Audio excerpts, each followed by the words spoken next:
Hello guys, আসসালামু আলাইকুম। সবাই কেমন আছেন? আলহামদুলিল্লাহ, আমরা সবাই ভালো আছি। আপনাদেরকে সবাই দেখাতে যাব আমরা মাওয়া ঘাট গিয়ে কিভাবে পদ্মার ইলিশ খেয়েছি এবং মানে তার কিছু চিত্র আপনাদেরকে তুলে দেখানোর চেষ্টা করব ইনশাআল্লাহ। প্রথমে আমরা মাওয়া ঘাটের রাস্তার উদ্দেশ্যে বের হয়ে গেলাম। ঢাকার জ্যামজট পেরিয়ে রাত 10টার পর বের হয়েছি। তারপর মাওয়া দিয়ে যেতে যেতে অবশেষে মাওয়ার রাস্তার খোঁজ পেয়েছি। আপনারা সবাই লক্ষ্য করবেন, অনেক হোটেলে অনেকজনে ডাকাডাকি করবে, অনেক স্ট্যান্ডার্ড টাইপের হোটেল আছে, কিন্তু আপনারা সেখানে সেই হোটেলগুলা উপেক্ষা করে আপনারা চেষ্টা করবেন একদম নদীর ঘাটে যেসব ছোট লোকাল হোটেলগুলো রয়েছে ওগুলোর দিকে মুভ অন করার। অ্যান্ড আমরা সেদিকে গিয়েছি।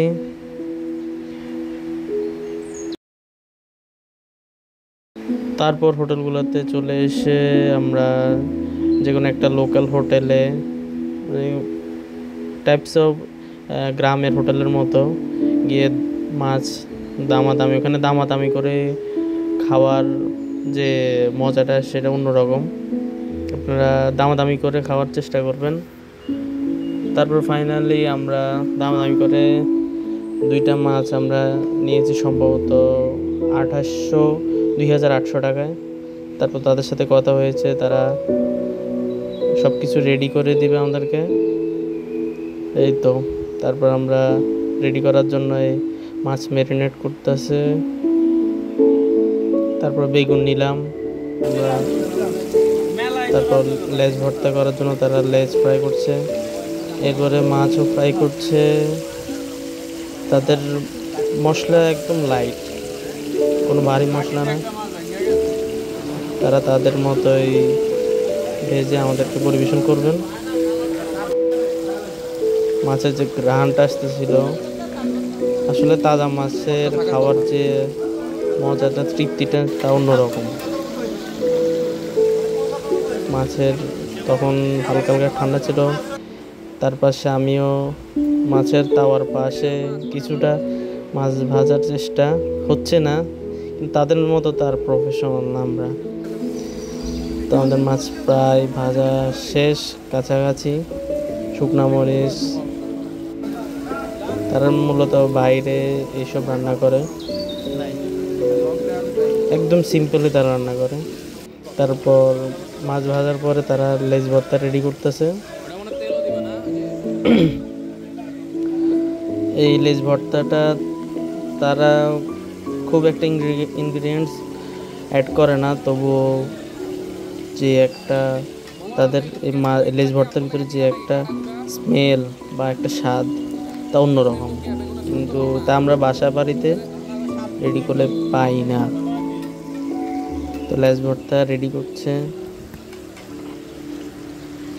এর ফাঁকে লেজ ভর্তার আগে সে আমাদেরকে পেঁয়াজ, ধনিয়া, কাঁচামরিচ, শুকনো মরিচের একটা ভর্তা দিল। এই লেজ ভর্তা এখন রেডি করছে। তাও লেজ নিল, কাটা ছাড়াই নিল।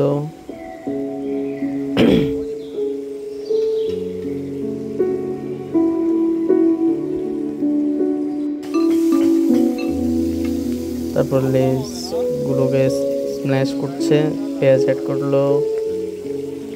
এদিক দিয়ে আরও কিছু অন্য আরেকজনের খাবার রেডি করছে। তারপর স্ম্যাশ করছে।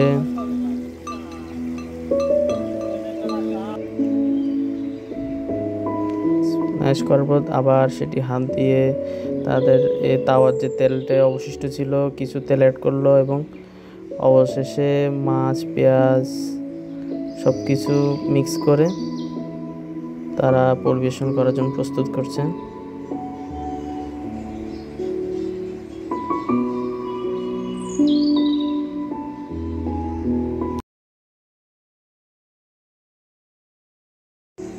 অবশেষে লেজ ভর্তা রেডি। টেস্ট করে দেখলো, তারা এখন আমাদের মাঝে পরিবেশন করলো।